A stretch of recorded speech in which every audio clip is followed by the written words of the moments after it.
Alléluia. Nous assurons dans sa présence. Que Dieu soit loué.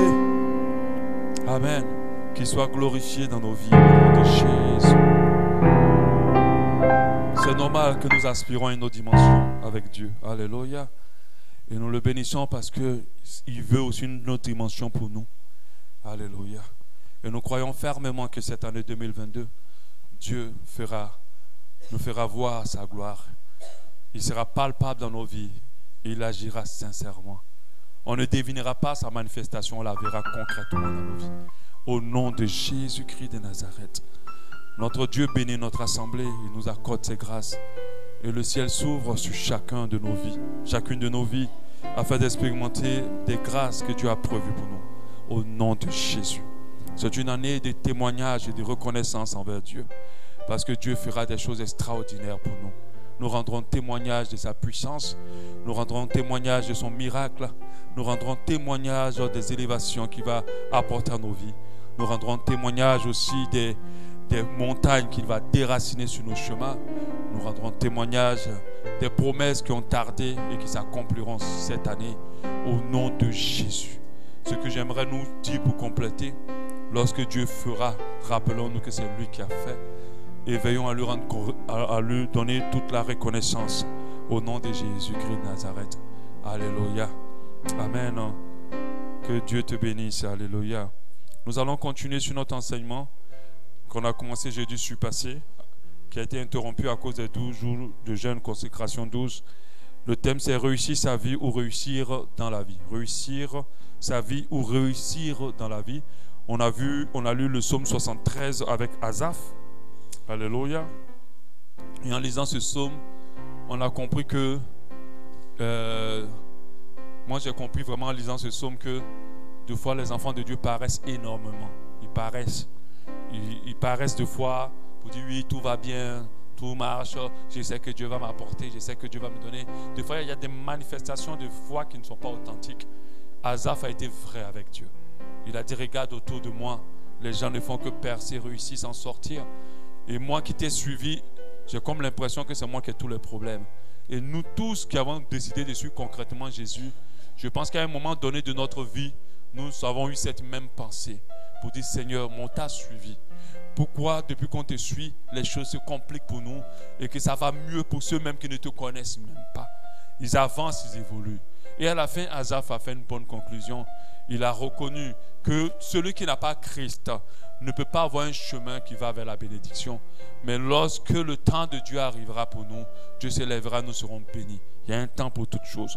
Lorsqu'on lit l'histoire d'Asaph, on comprend que il peut arriver que nous, les enfants de Dieu, nous puissions être troublés. Nous puissions douter de la manifestation de Dieu. Et nous puissions douter que Dieu soit avec nous et que Dieu agisse pour nous.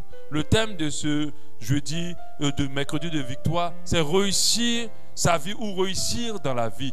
Il y a une vraie nuance parce que nous devons réussir nos vies. Nous n'avons pas obligation de réussir dans notre vie.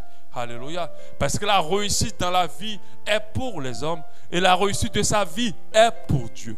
Alléluia. Et lorsque nous réussissons dans nos vies, nous accomplissons ce pourquoi Dieu a pris la peine de nous façonner et de nous créer. Ce pourquoi Dieu a pris la peine tous les jours d'empêcher qu'on nous ôte la vie et de nous permettre de vivre. Depuis que nous sommes nés, nous sommes déjà menacés de mort. Mais si Dieu a permis que nous vivons jusqu'à cette heure, c'est parce qu'il veut que nous réussissons ce pourquoi il nous a préservés, gardés, protégés, qu'il nous a fait naître, il nous a tous fait naître pour un but. Alléluia.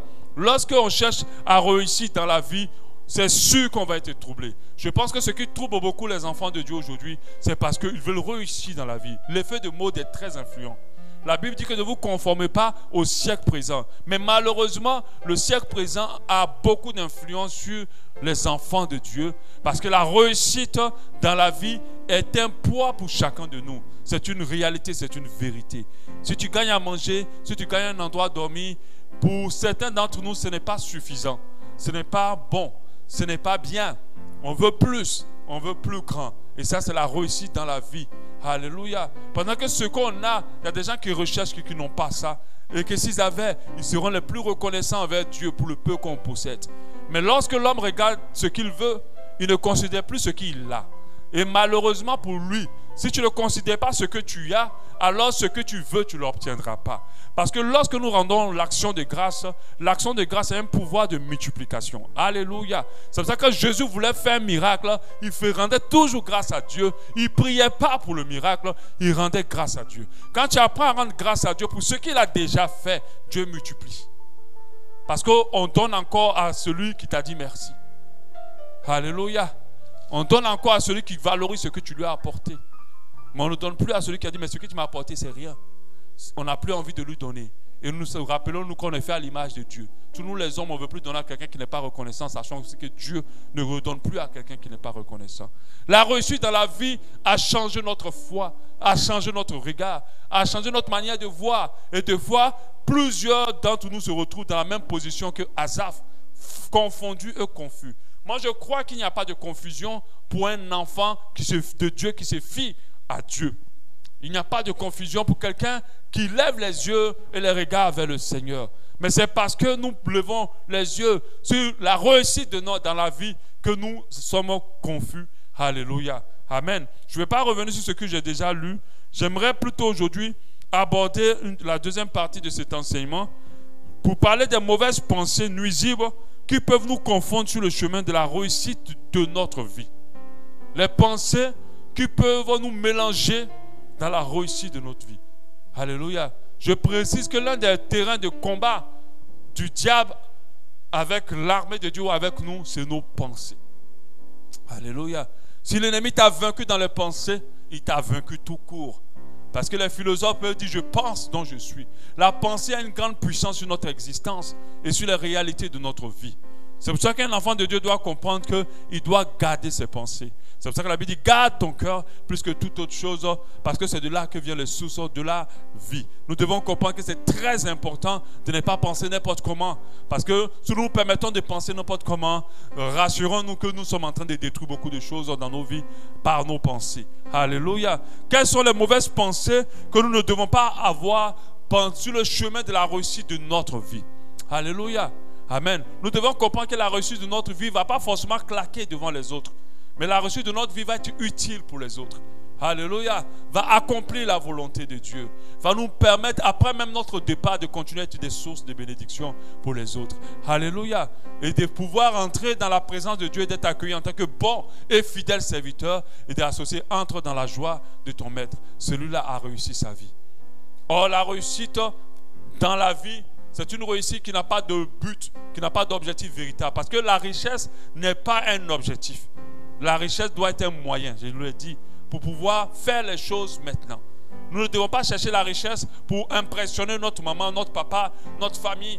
Ça, c'est la réussite dans la vie. Alléluia. Nous ne devons pas rechercher les choses pour impressionner. La Bible appelle ça l'orgueil de la vie. Si l'orgueil de la vie n'existait pas, il y a beaucoup de commerces qui seront morts. Il y a beaucoup de choses, d'économies qu'on aurait fait. Parce qu'il y a des choses dans lesquelles on investit l'argent qui ne nous apportent rien en réalité, si ce n'est que de nous faire passer bien devant les autres. Alléluia. Donc, quelles sont les pensées que nous ne devons pas avoir? Ce sont des pensées que Asaph a eues, quelques pensées. L'épreuve d'Asaph était une épreuve qui a rongé un grand nombre, et un grand nombre de chrétiens. Alléluia. Amen. Donc on va voir les pensées. Une épreuve qui lui a permis de douter de la bonté de Dieu pour lui à cause de ce que ses yeux voient. À cause de ce que ses yeux voient. Quand tu connais Dieu, tu ne peux pas te fier sur la réalité de la vie. Quand tu le connais, comment il fonctionne, tu sais juste que tu as besoin de foi. Et l'un des noyaux dans la foi, c'est-à-dire que si on prenait une mangue, l'un des noyaux dans la mangue, c'est la patience. Alléluia. La patience est l'un des noyaux, c'est le noyau même de la foi. Il y a la patience et on pourrait dire la chair, si on prend un fruit, la chair serait l'espérance. Parce que pour moi, la foi, c'est patience plus espérance. C'est de croire que Dieu peut faire et de savoir attendre le temps de Dieu. Cela fait la foi. Alléluia. Et ça permet à Asaph de douter de la capacité de Dieu. On a ce même psaume 63, verset 1. Oui, Dieu est bon pour Israël et pour ceux qui ont le cœur pur. Toutefois, mon pied allait fléchir, mes pas étaient sur le point de glisser, car je portais envie aux insensés en voyant le bonheur des méchants. Alléluia. Donc la Bible nous encourage à avoir des pensées justes, pures, honorables, bonnes. Parce que c'est là que tout se produit et que tout se passe. Si tu penses que tu n'es pas belle ou beau, si tu penses que tu n'as pas de valeur aux yeux des gens, tu n'auras pas. Ça se fera ressentir. Tu vas te sentir rejeté, tu vas te sentir repoussé, tu vas te sentir méprisé. Et pas même sentir, tu verras les gens même le faire. Parce que c'est ce que tu penses en réalité. Mais quand tu réalises ta valeur, tout ton être, toute ta posture, toute ta manière de parler et ta manière d'être change. Et tu deviens une personne qui a de la valeur automatiquement aux yeux des autres. Alléluia. La Bible dit en Philippiens 4:8, au reste, frère, que tout ce qui est vrai, dont il y a tellement de mensonges dans nos pensées. La Bible dit que tout ce qui est vrai soit dans nos têtes. Le diable nous fait croire énormément de choses qui sont fausses. Tout ce qui est honorable, c'est-à-dire que ce que si on voit c'est bien. Tout ce qui est juste, tout ce qui est pur, tout ce qui est aimable, tout ce qui mérite l'approbation et ce qui est vertueux, digne de loin soit l'objet de vos pensées. Donc nous allons voir ensemble les pensées nuisibles qui ont créé la confusion dans la tête de Asaph. Aujourd'hui, nous verrons les 7 pensées nuisibles qui ont mis Asaph dans la confusion. Les 7 pensées nuisibles qui ont mis Asaph dans la confusion. La première pensée. Asaph portait les regards vers les personnes qui n'ont pas Dieu. Asaph portait les regards vers les personnes qui n'avaient pas Dieu. Alléluia. Donc, pour lui, ils étaient bien. Pour lui, ils étaient plus heureux. Pour lui, c'était ce qu'il fallait pour lui. Mais j'aimerais dire aux gens, aux chrétiens, le monde n'est pas une référence pour l'Église. Et le monde ne doit jamais être une référence pour un enfant de Dieu. Alléluia. Le fait déjà que tu regardes à côté puis tu dis qu'ils sont bien.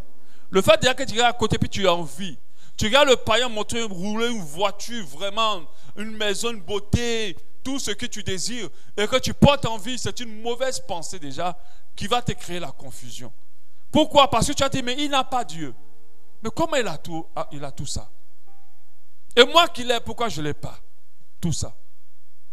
Alors tu seras confus et tu seras dans la confusion. Le monde peut faire beaucoup de choses pour réussir. Le monde peut suivre beaucoup de voies pour réussir.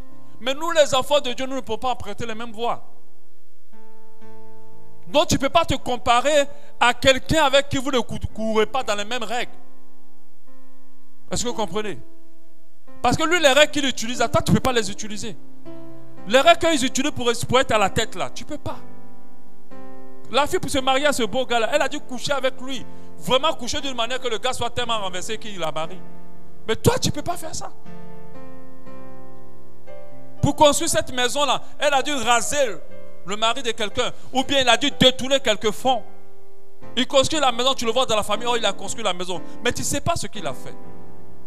Comparons-nous avec ceux qui courent sur les mêmes règles que nous. Donc c'est une mauvaise pensée de regarder les gens du monde et puis de dire oui, eux ils ont réussi pendant qu'ils n'ont pas Dieu. Mais nous, on n'arrive pas à réussir. Quand tu mets tes regards comme ça, tu n'iras pas loin. Et ça va te confondre vraiment sur la destinée de ta réussite de vie. Donc Asaph a mal fait de regarder les autres. Il disait qu'ils ont des embonpoints. Il disait qu'ils ont bien grossi. Ils sont beaux, ils sont ceci, ils sont cela. Il était confus. Alléluia. Ne portons pas les regards sur ceux du dehors. Fixons les regards vers Dieu. Même, on ne peut même pas porter les regards sur ceux du dedans. Parce que chacun de nous a son chemin. Pendant que quelqu'un est arrivé, toi tu es encore en route. Tu ne peux pas te comparer à quelqu'un qui est arrivé puis toi tu es en route. Vous n'avez pas les mêmes choses. Lui, il a parcouru un chemin pour être là. Toi, tu es encore sur ton chemin. Donc, tu n'as pas le droit de porter le regard sur lui. Tu n'as pas le droit de te sentir sous pression parce que l'autre est déjà là-bas. Mais le parcours que l'autre a fait avec Christ dans sa vie, toi, tu es encore en chemin de ce parcours. Donc, sois patient. Ne porte pas les regards sur quiconque, que tes pensées ne s'élèvent pas. Parce que des fois, on ne le dit pas dans nos bouches. Mais quand on regarde les personnes, il y a des pensées qui montent dans nos cœurs. Dis-moi, jusqu'à tel âge, je suis encore comme ça. Je n'ai pas encore. C'est un sacrilège au Gabon lorsqu'à un certain âge, tu n'as pas encore construit. C'est un sacrilège au Gabon lorsqu'à un certain âge, tu n'es pas encore marié. C'est encore pire lorsqu'à un certain niveau, tu n'as pas d'enfant. Mais toutes ces choses, les gens du monde l'ont. Alléluia. Et ça, si tu mets tes regards là-bas, tu vas te troubler aujourd'hui. La reçue de ta vie, c'est ta course à toi seul. Tu es sur le terrain seul. Tu ne cours avec personne. Tu cours avec toi-même pour te dépasser toi-même. Dans tout ce que Dieu demande de toi, tu n'as pas affaire aux autres. Rejouis-toi pour les succès des autres. Et que ton cœur ne se serre pas pour eux. Et puis, continue ton chemin. Marche doucement. Et un jour, tu tomberas dans la promesse de Dieu. Le jour où tu ne t'attends pas. Suis ton chemin petit à petit. Avance. Réalise tes faiblesses et essaie de les surmonter. Vois tes challenges et essaie de les surmonter. Et puis évolue. Fixe ton regard sur le chemin que Dieu a tracé. Avance. Sois sûr de la vie que Dieu t'a donnée. Alléluia. Donc c'est une erreur déjà. Une mauvaise pensée de porter les regards ailleurs. 2. La mauvaise pensée nuisible. Asaph avait une lecture erronée de la réalité. Je vous assure, quelqu'un disait que sur les réseaux sociaux, on ne poste que seulement ce que on veut que les gens voient. Tu penses que si une femme, son mari l'a battue, elle va mettre ça sur les réseaux sociaux? Elle ne mettra pas. Elle va prendre un bon make-up pour cacher tous les bleus. Et puis elle va venir faire la bouche des dindons sur Facebook. Et puis te donner. Et puis tu vas voir qu'elle brille. Et puis encore, c'est encore grave. Encore, il y a les filtres. Les filtres là sont graves même. Il y a une fille même qu'ils ont insultée sur TikTok à cause des filtres. Parce que quand tu regardes sa photo et ses vidéos sur TikTok, et puis tu la vois elle-même, c'est le jour et la nuit. Mais tu vas voir la fille, tu vas la draguer, tu as dit que tu as trouvé femme. Le jour des rendez-vous là, vous allez voir ce que vous allez trouver. Donc les gens font du matu vu, mais le matu vu cache une réalité qui n'est pas vraie. En fait, Asaph avait une pensée, une lecture erronée de la réalité de ce qu'il voyait. Parce qu'il le dit lui-même.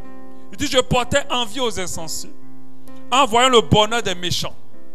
Rien ne les tourmente jusqu'à leur mort. Ah, Asaph, tu es sûr? Tu sais, quand tu es troublé comme ça, quand tu mets tes regards de l'autre côté là, tu exagères même dans les histoires. Il dit que rien ne les tourmente jusqu'à leur mort. Ah, il est sûr. Il est sûr de ça. Nous tous, on sait, même si on n'a pas, on ne sait pas, mais on sait que c'est faux. Amen. Et il dit, jusqu'à leur mort, et leur corps est chargé d'un bon point. C'est-à-dire, ils sont gros, ils sont vraiment bien pleins. À l'époque, la grosseur était signe de richesse. Aujourd'hui, on dit que c'est maladie. Sinon, avant, c'était quand tu es gros, on dit, tu as l'argent. Ils n'ont aucune part aux souffrances humaines. Ah, Asaph, toi aussi. Même si tu es déprimé, tu ne peux pas dire ça. Comment tu peux dire que les insensés qui ont l'argent n'ont aucune part aux souffrances humaines? Ils ne sont point frappés comme le reste du monde. Asaph. Alléluia. Amen. C'est la société a défini ce qu'on appelle le concept de l'épanouissement. Mais c'est un concept visuel. C'est un concept visuel. On estime que tu es épanoui lorsque tu as construit, lorsque tu as un enfant, lorsque tu es marié, lorsque tu voyages ici, tu voyages là, lorsque tu as les beaux habits, tu as les voitures. On estime que direct, tu es épanoui.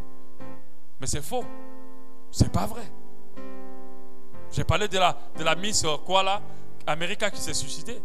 C'est pas vrai. Tu peux avoir toutes ces choses et souffrir.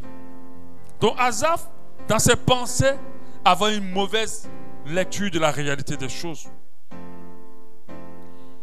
Dans nos différentes sociétés, chaque société a défini sa beauté. Chaque société a défini ses critères de réussite. Mais nous devons comprendre que notre définition de la réussite et de la beauté vient du ciel. Par exemple, quand on prend un peu la beauté, la Bible définit les gens qui sont beaux en fonction de leur cœur. Mais nous, on définit la beauté en fonction du physique des gens. Pendant que Dieu ne regarde pas l'apparence. Il dit aux femmes de ne pas se parer de tresses, mais de se parer des bonnes œuvres. Donc, ça veut dire que la beauté d'une personne devant Dieu, c'est son cœur. Le monde définit ses critères de réussite. Pendant que le véritable critère d'un enfant de Dieu de réussite, c'est l'épanouissement et la paix de Dieu dans son cœur. C'est ça notre réussite. Parce que si tu as perdu l'épanouissement et la paix de Dieu dans ton cœur, tu as perdu beaucoup. Tu n'as pas l'essentiel. Alléluia. Tu dois être ce que Dieu veut que tu sois et non pas ce que la société veut que tu sois.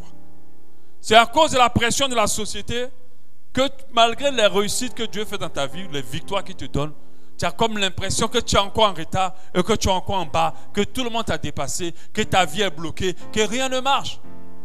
Aujourd'hui, les charlatans, les hommes de Dieu charlatans, les églises se remplissent parce que la majorité des chrétiens pensent que leur vie n'avance pas.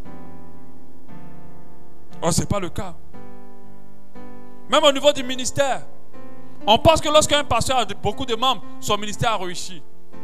Mais c'est faux. C'est faux. La réussite est définie par rapport, je vous l'ai déjà dit, par rapport à ce que Dieu vous demande. C'est pas ça qu'on définit la réussite. Si tu as réussi à faire ce que Dieu te demande, tu as réussi.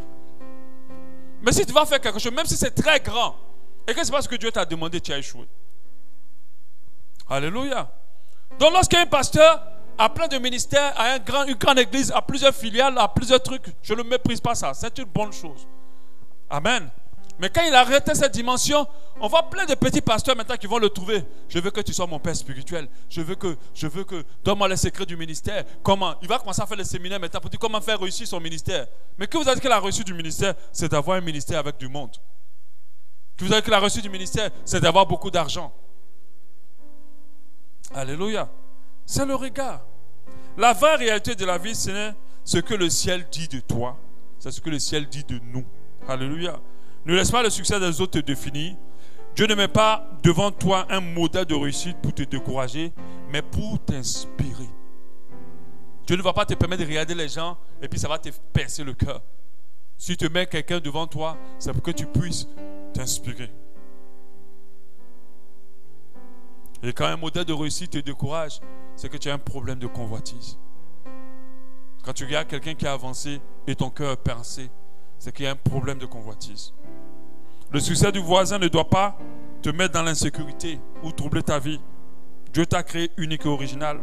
Alléluia. Donc, Asaph avait dans ses pensées une lecture erronée de la réalité des choses. Les gens paraissent beaucoup dans ce monde, mais en réalité, beaucoup d'entre eux souffrent et ne sont pas heureux. Alléluia.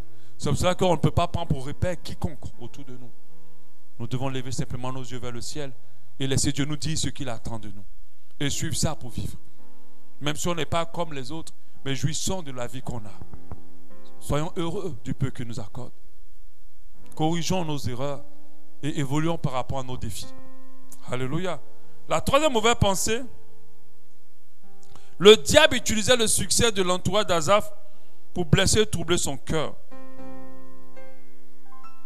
Alléluia. Il utilisait cela. Et je l'ai déjà parlé tout à l'heure. La vie que nous menons n'est pas une course avec l'autre. Nous ne devons pas travailler pour dépasser l'autre. Ce qui dans nos sociétés africaines est très fort. Dans les familles, c'est très fort. Quand tu apprends que le cousin a construit sa maison pour la petite soeur de ta maman, ton cousin a construit toute une villa, ou ta cousine a construit une maison pour son papa, tu es troublé. Parce que sans le dire, il y a une concurrence qui ne dit pas son mot, qui ne dit pas son nom plutôt. Sans le parler entre nous, il y a un esprit de dépassement qu'il faut. Et je l'ai dit, si on doit se dépasser, c'est de se dépasser soi-même. La Bible dit dans Luc 17, 36, de deux hommes qui seront dans un champ, l'un sera pris, l'autre sera laissé, pour nous faire comprendre que Dieu nous traite individuellement. Dieu nous traite individuellement. Il prend le temps avec chacun de nous. Chacun de nous, il a un plan. Dieu veut que tu vives sans te comparer aux autres. Il veut que tu sois toi-même et que tu développes ce qu'il a mis en toi. Alléluia. Donc le diable est utilisé à côté pour pousser Asaph à se mettre encore davantage la pression. Troisième mauvaise pensée. Asaph pensait que le but de son attachement à Dieu, c'est son épanouissement social, sa délivrance et son exercement. Il croyait que si je viens à Dieu, c'est pour que ma vie soit, que je réussisse dans la vie. Je préfère dire ça. Alléluia. Il s'est dit que le fait que je me consacre à Dieu, c'est pour que ma vie change et que je réussisse dans la vie. Que j'ai la guérison, que j'ai le succès, que je voyage, que je construis ma maison. En fait, ce rapport avec Dieu est un rapport d'intérêt. Mais pas un rapport d'amour. Pendant que Dieu a commencé à tisser le lien avec nous, rien que par amour. La Bible dit que Dieu a tant aimé le monde. Dieu n'a pas cherché d'intérêt. C'est parce qu'il nous aime qu'il a décidé de donner son Fils pour que quiconque croit à ce sacrifice soit sauvé. En retour, nous devons développer notre relation avec lui par amour. Et la relation d'amour est plus parfaite qu'une relation d'intérêt. Parce qu'on peut donner des choses à quelqu'un qui est venu en intérêt, on ne lui donnera pas beaucoup. Mais celui qu'on aime, tout ce qui nous appartient lui appartient. Alléluia. C'est pour ça qu'il est très important que nous, les enfants de Dieu, et l'Église, doit apprendre à développer de l'amour entre lui, elle et Dieu, que de développer une relation d'intérêt. Mais malheureusement, la déformation de l'Évangile aujourd'hui crée des chrétiens qui viennent à Dieu par intérêt. Viens à Jésus et tu seras guéri. Viens à Jésus et puis il va changer ta vie. Moi, avant, là, j'étais comme ça. Maintenant, Dieu a changé ma vie. Je me suis même marié. Je me suis dit, et le témoignage de foi dans l'église incite les gens à s'attacher encore à Dieu pour les intérêts. J'ai fait telle offrande, Dieu a multiplié. Mais pourquoi nous ne faisons pas des offrandes parce que nous aimons Dieu et que nous voulons que son œuvre avance? C'est ça l'excellence, parce que l'amour est parfait. L'amour perfectionne tout ce que nous faisons dans la maison de Dieu. Sans amour, rien n'est parfait. Si tu veux vraiment rentrer dans la dimension de la perfection, commence à développer l'amour. Alléluia. Donc, dans les pensées d'Asaph, je suis avec toi, Dieu, tous mes problèmes doivent être résolus et ma vie doit changer. Je dois avoir beaucoup d'argent, je dois avoir du succès. C'était ça les pensées. Et c'est une mauvaise pensée. La vraie pensée d'un vrai fils de Dieu: je suis mort avec toi. Je ne vis plus, c'est Christ qui vit en moi. C'est ça la vraie pensée. Tu me donnes, Seigneur, je te loue. Tu ne me donnes pas, je te loue. Tu me donnes, je t'adore. Tu ne me donnes pas, je continue à t'adorer. J'ai réussi, je t'adore. Je n'ai pas réussi, je continue à t'adorer. Voilà la vraie pensée d'un enfant de Dieu. Tout ce que je recherche, c'est de toucher ton cœur et que tu sois de plus en plus fier de moi. Mais vous êtes troublés aujourd'hui parce que votre rapport avec Dieu, c'est une relation de foi d'intérêt. Alléluia. On ne s'attache pas à Dieu pour être béni. Amen. On s'attache à Dieu pour l'aimer et lui être reconnaissant de nous avoir permis de rentrer dans son programme de salut. Alléluia. L'histoire du fils prodigue nous a enseigné. Lui, il était le fils de son père pour les intérêts. De telle sorte que le père n'est même pas encore décédé, il voulait son héritage. Il a eu cet héritage. Mais le papa l'aimait. Mais ce qu'il a eu est fini.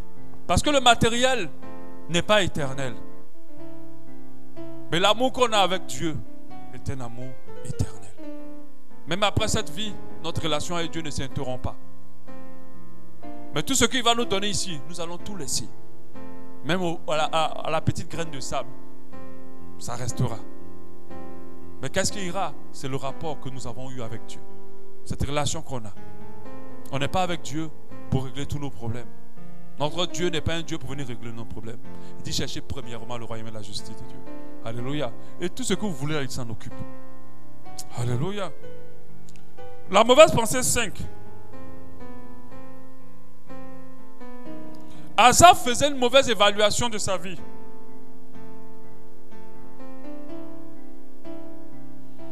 Il pensait qu'il était en retard. Il pensait qu'il avait raté sa vie. Il pensait qu'il avait raté les choses. Il pensait que rien, sa vie était une mauvaise vie. Il était un loser, il était perdant.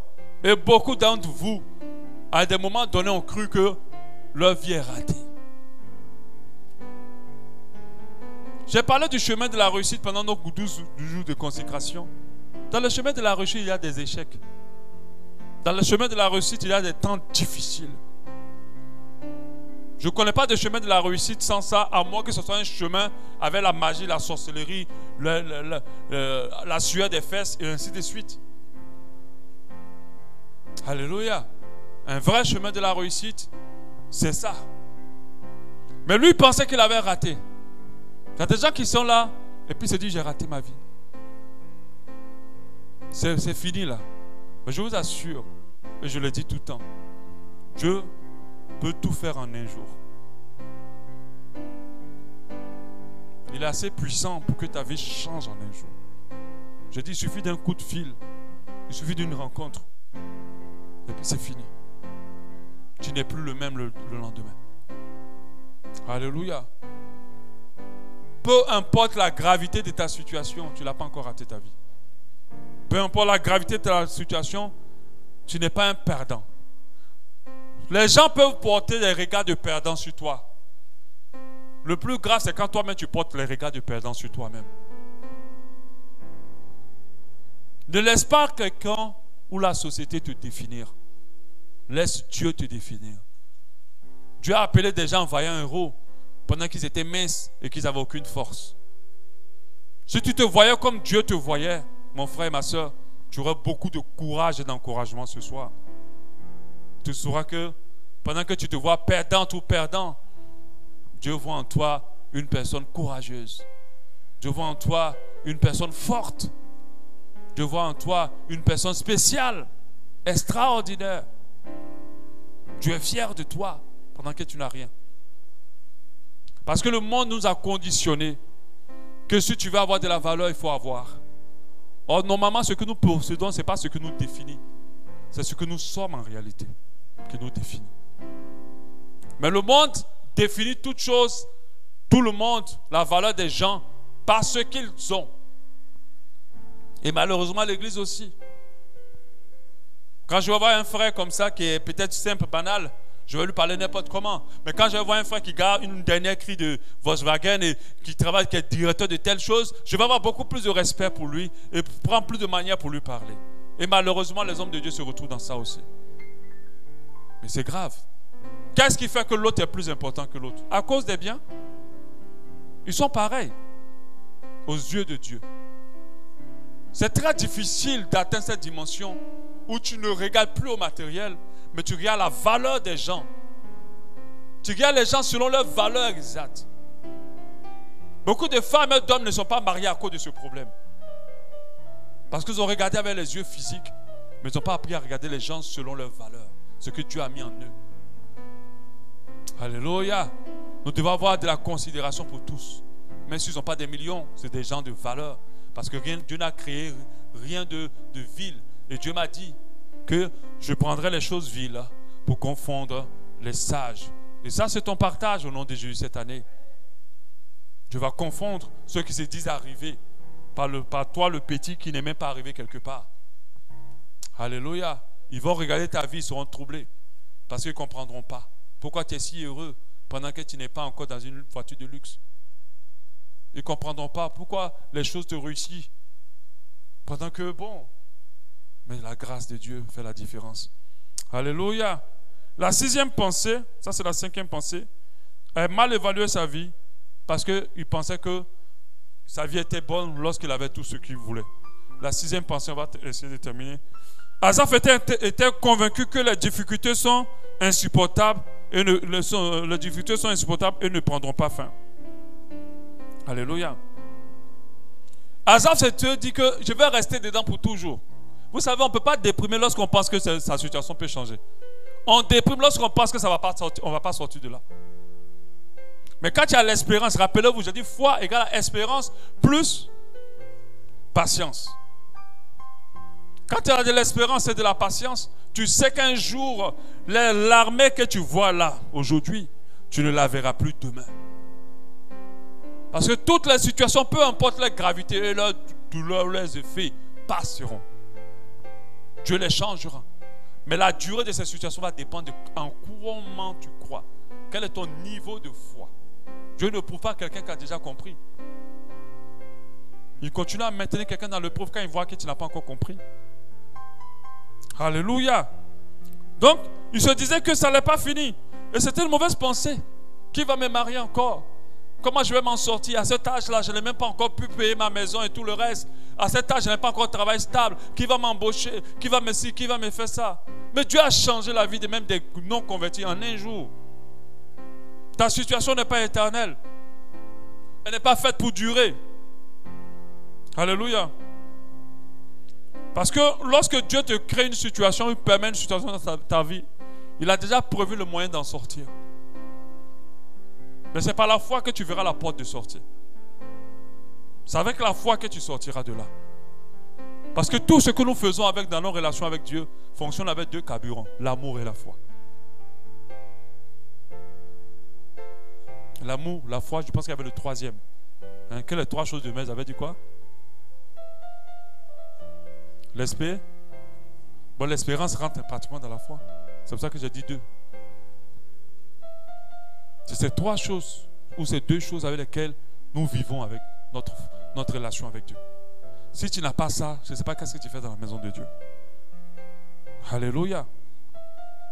Donc, quand Dieu permet une situation, il ne permet pas la situation sans la porte de sortie. De la même manière, on ne crée pas comment on appelle ça? De la même manière, on ne crée pas on n'a pas de médicaments ou de maladies ou je ne sais pas quoi sans des antidotes en quelque sorte. Je veux dire, il y a toujours une porte de sortie avec Dieu. Avec Dieu, il y a toujours une issue. Le pauvre qui t'a créé, il a déjà créé l'issue. Le pauvre qui permet, il a déjà créé l'issue. Mais l'issue, on le cherche par la foi. On le cherche dans notre amour avec le Seigneur. On le cherche par la consécration. On le cherche par l'humilité. Mais si tu laisses tes pensées te charger, je t'assure, tu es aveuglé tu seras aveuglé longtemps. Tu ne verras pas cette issue. Et la situation va durer. Heureusement qu'Azaph, vers la fin, a réglé ses pensées. On n'a pas peut-être vu la suite, mais je pense que Dieu l'a souverainement élevé par la suite. Alléluia. Et la dernière pensée, Azaph réfléchissait sur sa vie, mais ne priait pas sur sa vie. Voilà. Il y a des gens qui réfléchissent seulement, et puis ça s'arrête là. Et ils prennent tout le temps de tourner la situation dans tous les sens, mais ne prient pas. Ils réfléchissent, mais ne s'approchent pas de Dieu pour prier. Mais vous allez voir que vers la fin, il dit au verset 16, quand je réfléchis là-dessus pour m'éclairer, la difficulté fut grande à mes yeux. Donc, il dit, plus je réfléchis, plus j'ai l'impression que le problème est encore impossible. Et puis au verset 10, il dit, jusqu'à ce que, juste pénétrer dans le sanctuaire de Dieu. Il dit, c'est ce jour-là, quand il est rentré dans la présence de Dieu, qu'il a compris que, juste pris garde au sort final des méchants. Il a compris qu'en réalité, tout ce que je vois, c'est des feuilles de paille. Il y a des gens qui réfléchissent, ils prennent tout le temps de réfléchir à la situation, mais ils ne prient pas sur leur situation. Ils ne prient pas, ils ne demandent pas à Dieu. Quand Azaph est rentré dans le sanctuaire de Dieu, alors les choses ont commencé à changer. Quand tu as la pensée de Dieu, même si tu n'as pas encore l'exaucement, tu te sens victorieux. Quand Dieu te répond, même quand la chose ne s'est pas matérialisée physiquement, ton cœur est déjà dans la réjouissance. Et ça, tu dois comprendre cela. Amen. Les hommes et les femmes qui aiment rentrer dans le sanctuaire sont difficiles à décourager. Le diable a du mal à les faire rentrer dans la confusion. Ils sont peu confus. C'est dans la présence de Dieu que l'impossible devient possible. L'impossible de la prière. Dans la prière. Chaque moment de difficulté doit nous pousser à rentrer dans le sanctuaire de Dieu. À rentrer dans sa présence. Le combat est un appel à la prière. La difficulté est un appel à la prière. Alléluia. Dans la présence de Dieu, la taille de ton ennemi, la grandeur de tes problèmes va être réduite. Je vous assure, la même situation, quand tu rentres dans le sanctuaire, tu te dis, mais pourquoi je me suis affolé? Tu la vois tellement petite. Elle se rabaisse très rapidement. Mais quand tu rentres dans le sanctuaire, tu as comme l'impression que tu es en train de combattre avec un éléphant. Tu as comme l'impression que tu es le plus malheureux du monde. Mais je vais te dire, il y a des malheureux plus que toi. Et je vais te dire, ils sont d'une dimension là, mais que toi, même si tu as vécu 2 jours de leur malheur, je pense que tu vas te pendre. Amen. En matière de prière, l'excès est permis. La parole de Dieu nous dit à 1 Thessaloniciens 5, 17, priez sans cesse. Alléluia. Quand ça ne marche pas, il faut chercher Dieu. La présence de Dieu est l'endroit le plus productif de notre vie. Alléluia. Amen. La prochaine fois, nous continuerons. Je vais terminer certainement le jeudi prochain. Qu'est-ce que Asaph a trouvé dans le sanctuaire? Qu'est-ce qu'il a trouvé dans la présence de Dieu? Je vais en parler. Et vous allez vous comprendre qu'il faut prioriser actuellement. Si tu passes par un temps difficile, priorise la présence de Dieu. Rentre dans le sanctuaire et ton regard va changer sur toi. Ton regard va changer sur les situations. Ton regard va changer sur ton Dieu. Tu vas avoir les regards de vérité. Et les regards de vérité sont en ta faveur. Alléluia. Tu auras les regards de vérité et tu vas voir l'issue que Dieu a créée. Il dit, je ne permettrai pas à ce que vous soyez tentés au-delà de vos forces. Or que nous savons que tentation et épreuve sont des synonymes selon la Bible. Selon la Bible, tentation et épreuve sont des synonymes. Donc Dieu veut dire, je ne souhaite pas, je ne permets pas à ce que tu sois éprouvé au-delà de tes forces. Et lorsque je permets une épreuve, je prévois aussi le moyen d'en sortir. Parce que la parole de Dieu dit, si tu rentres dans le sanctuaire avec le bon cœur, rempli d'espérance et de patience et d'amour, tu verras la porte d'issue. Alléluia. Tu verras. Dieu va te le dire. Et si Dieu te montre l'issue, n'aie pas peur. Fonce. Alléluia. Parce qu'avec Dieu, nous ferons toujours des exploits. Amen. Et le souhait de Dieu, c'est que tu prospères à tout égard, comme l'état de ton âme. C'est le verset de l'année de cette assemblée. Prospérons à tout égard comme l'état de notre âme. On va le voir en séminaire avec, s'il plaît à Dieu, le pasteur Gaspard. On ne lui a pas encore voir le courrier, mais c'est ce qu'on va voir. Nous allons prospérer à tout égard. Alléluia. J'aimerais que quelqu'un prie ce soir par rapport à ce qu'il a entendu. Je te conseille d'être là mercredi prochain pour la fin de cet enseignement.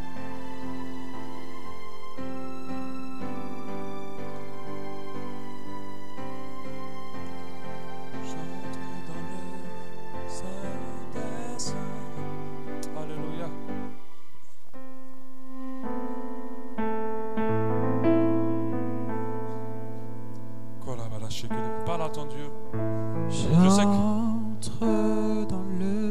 Je sais que c'est une parole pour toi ce soir. J'entre à travers le sang de l'agneau. Alléluia.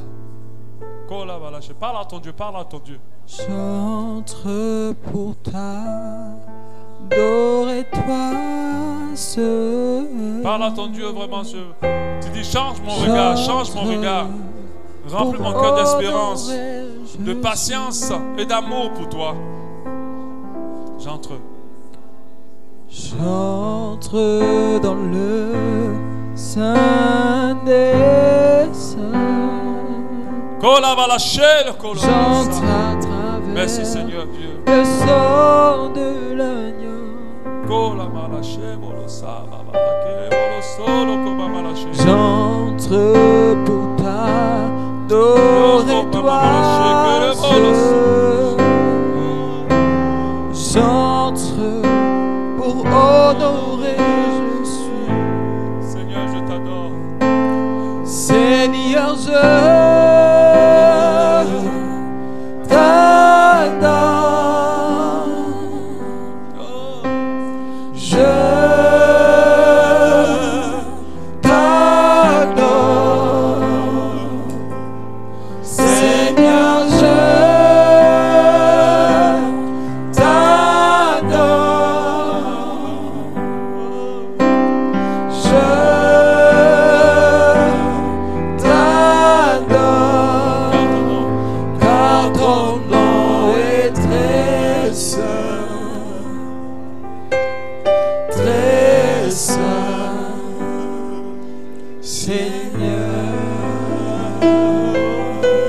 Car ton nom est très saint. Car ton nom est très saint. Est très saint. Très saint. Seigneur. Seigneur. Puissante. Car ton nom est glorieux. Car ton nom est glorieux. Ton nom est glorieux. Glorieux. Seigneur. Seigneur. Car ton nom est glorieux. Car ton nom est glorieux. Ton nom est glorieux. Glorieux. Seigneur. Seigneur. J'aimerais te dire ce soir, tu n'as pas raté ta vie. Et la situation dans laquelle tu es actuellement, c'est une situation passagère. Devant Dieu a quelque chose de glorieux pour toi. Et prépare-toi pour la manifestation de Dieu. Fais-lui confiance et que ta foi reste sur lui. Peu importe ce qui se passe, ne doute pas de ton Dieu. Cherche l'issue dans la prière, dans le sanctuaire pour sortir de cette situation. Sois patient parce que toutes choses arrivent au bon point pour celui qui sait attendre. Et Dieu prépare sa grâce et sa bénédiction pour toi. Veille sur tes pensées et ne laisse pas être rempli des mauvaises pensées qui ont rempli le cœur d'Azaph. Et que tu puisses persévérer même quand ça ne va pas. Et rendre grâce à Dieu même quand c'est difficile. Et tu verras Dieu faire encore pour toi. Alléluia. Merci Seigneur.